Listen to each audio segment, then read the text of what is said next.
Hello everyone. सो ये video काफ़ी important रहने वाली है बिकॉज इस वीडियो में हम मल्टीपल चीज़ों को कवर करेंगे।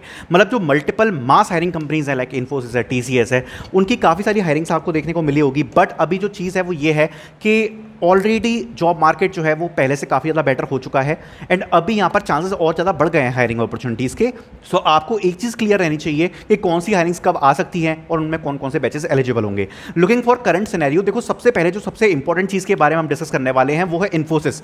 इन्फोसिस की तरफ से ऑलरेडी काफ़ी अच्छे नंबर्स में टेस्ट कंडक्ट कराए गए हैं एंड यहाँ पर इन्फोसिस का जो हायरिंग नंबर है वो अराउंड 2000 टू 5000 तक जा सकता है, जो कि एसपी रोल के लिए काफ़ी ज़्यादा अच्छा नंबर है बिकॉज सिस्टम इंजीनियर्स जो रोल होता है उसका जो पे पैकेज होता है वो काफ़ी कम होता है, बट जो एसपी रोल का पे पैकेज होता है वो होता है काफ़ी ज़्यादा हाई।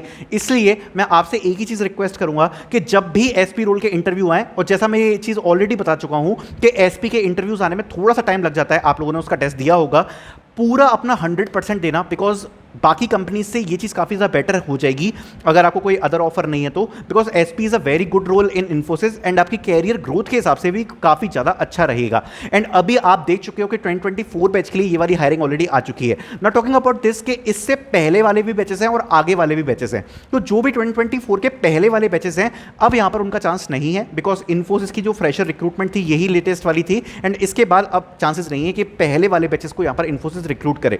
बट टॉकिंग अबाउट आगे वाले बैचेस, तो यहाँ पर जो सबसे पहले 2025 बैच आता है उसके लिए हमें नेक्स्ट ईयर्स में देखने को मिलेगी इन्फोसिस की तरफ से हायरिंग, बट इस ईयर कुछ ज़्यादा खासा आप उम्मीद मत रखना। बट ऑन कैंपस में इन्फोसिस ऑलरेडी आ चुकी है, सो ऑन कैंपस में जरूर आपको हायरिंग्स देखने को मिलेंगी फ्रॉम इन्फोसिस। नाउ आगे बढ़ते हैं टीसीएस, जिसको लेकर सबसे ज़्यादा डाउट्स हैं वो ये है कि भैया क्या दोबारा से एनक्यूटी हायरिंग हमें देखने को मिलेगी। तो फर्स्ट ऑफ ऑल जो टीसीएस की एनक्यूटी वाली हायरिंग है ये जनरली एक बार कंडक्ट कराई जाती है पूरे साल में। अगर टीसीएस को बहुत ही ज़्यादा रिक्वायरमेंट है जैसे कि 2021 में हुआ था तब यहाँ पर 2 बार हायरिंग निकली थी, बट इस साल को देखते हुए ऐसा लग नहीं रहा है कि 2 बार हायरिंग होगी बिकॉज एक साथ ही देखो टीसीएस ने अभी एक अनाउंसमेंट करी थी कि अराउंड 40,000 फ्रेशर्स को उनको रिक्रूट करना है एंड जब 2021 में रिक्रूटमेंट हुई थी तो जो नंबर्स थे वो काफ़ी ज़्यादा थे।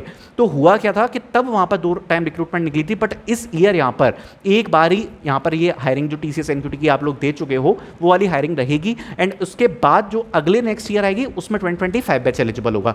बाकी और लोग जो टीसीएस को ज्वाइन करना चाहते हैं यहाँ पर 2 ही वे हैं। अगर आप 2023 बैच से हो, 2022 बैच से हो या आप किसी प्रीवियस बैच से इस वीडियो को देख रहे हो, तो यहाँ पर 2 चीज़ें होती हैं। जब आप पेड एनक्यूटी लेते हो तो पेड एनक्यूटी बेसिकली टीसीएस के लिए नहीं होता है, वो और कंपनीज के लिए होता है जो कि टीसीएस से पार्टनर है। टीसीएस खुद के लिए ये फ्री वाला एनक्यूटी कंडक्ट कराती है, ठीक है। दूसरी बात, अगर आपको टीसीएस में तब भी जॉब चाहिए then you need at least 1+ year of experience, क्योंकि टीसीएस में टेक्निकल रोल्स के लिए 1+ ईयर ऑफ एक्सपीरियंस की रिक्वायरमेंट रखी जा रही है, अदरवाइज वो फ्रेशर्स को इस वाले एनक्यूटी के थ्रू हायर कर रही है। तो ये एक क्लैरिटी है अराउंड टीसीएस, ठीक है। नाउ आगे बढ़ते हैं और आगे जो नेक्स्ट कंपनी है वो होने वाली है एचसीएल टेक।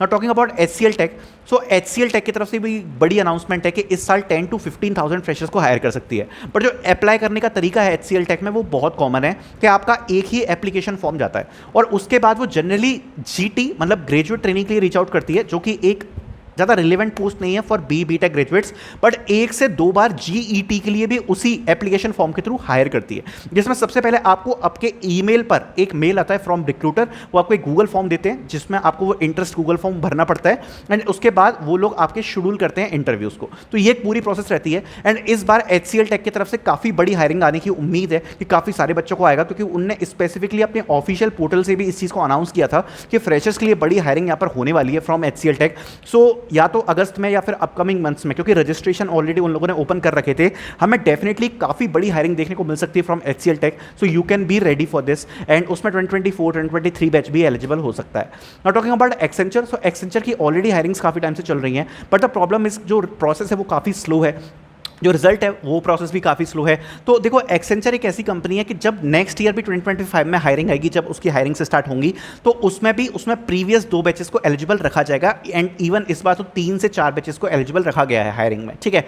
तो अभी एक्सेंचर में आप कह सकते हो आपके पास टाइम है, but totally depending upon luck, क्योंकि एक्सेंचर एक ऐसी कंपनी है काफ़ी बार स्टूडेंट्स को इवन असेसमेंट भी नहीं भेजती है जिन्हें फ्रेश अप्लाई किया है, बट काफ़ी सारे स्टूडेंट्स को 2 बार भी असेसमेंट चले गए हैं। So totally depending upon luck रहता है एक्सेंचर का, और एक्सेंचर की तरफ से इस बार जो हायरिंग्स है वो पिछली बार की तुलना में कम करी गई है, इवन रिजेक्शन काफ़ी बच्चों को गए हैं, इवन जो टोटल रेट है हायर करने का वो भी एक्सेंचर की तरफ से कम किया गया है। तो एक्सेंचर की तरफ से थोड़ी सी हायरिंग्स कम हुई है, बाकी अदर कंपनीज ने यहाँ पे ज़्यादा डिसपॉइंट नहीं किया है। Not talking about another company that is Tech Mahindra. So Tech Mahindra एक ऐसी हायरिंग है जिसमें मैं आप लोगों को कहूँगा one of the one of the best आप बोल सकते हो to get in at least offer letter, because उसका रीज़न ये है कि भले ही पे पैकेज कम हो टेक महिंद्रा का, अराउंड 3.5 आपका पे पैकेज होगा, बट टेक महिंद्रा का ये चीज़ है कि जो ओवरऑल प्रोसेस है वो उसका जो कट ऑफ है, मतलब अगर आप पूरा एग्जाम पैटर्न देखोगे, अगर आप इंटरव्यू देखोगे, आपको लगेगा यार ये तो मतलब ठीक ही है, अच्छी प्रोसेस करा रही है, थोड़ी सी मीडियम लेवल की प्रोसेस है, बट ओवरऑल जो कट ऑफ जाता है वो काफ़ी कम होता है। एंड टेक महिंद्रा बहुत अच्छे नंबर्स में रिक्रूट कर लेती है। लास्ट ईयर बहुत अच्छे नंबर्स गए थे टेक महिंद्रा के रिक्रूट में।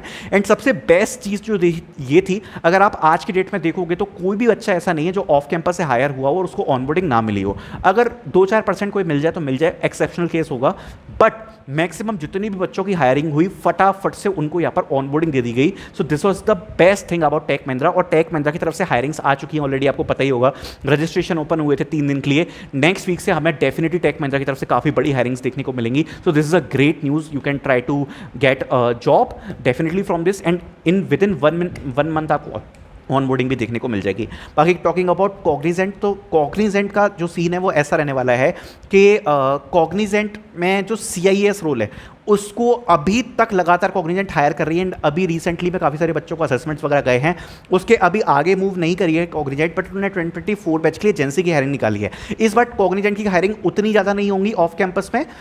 उसका एक रीज़न ये है कि 2022-2023 बैच के लिए अभी अच्छे खासे नंबर्स उनने ऑलरेडी ले लिए थे। सो आई होप आपको सारे रिलेवेंट अपडेट्स यहाँ पर मिले होंगे। Thank you so much for watching.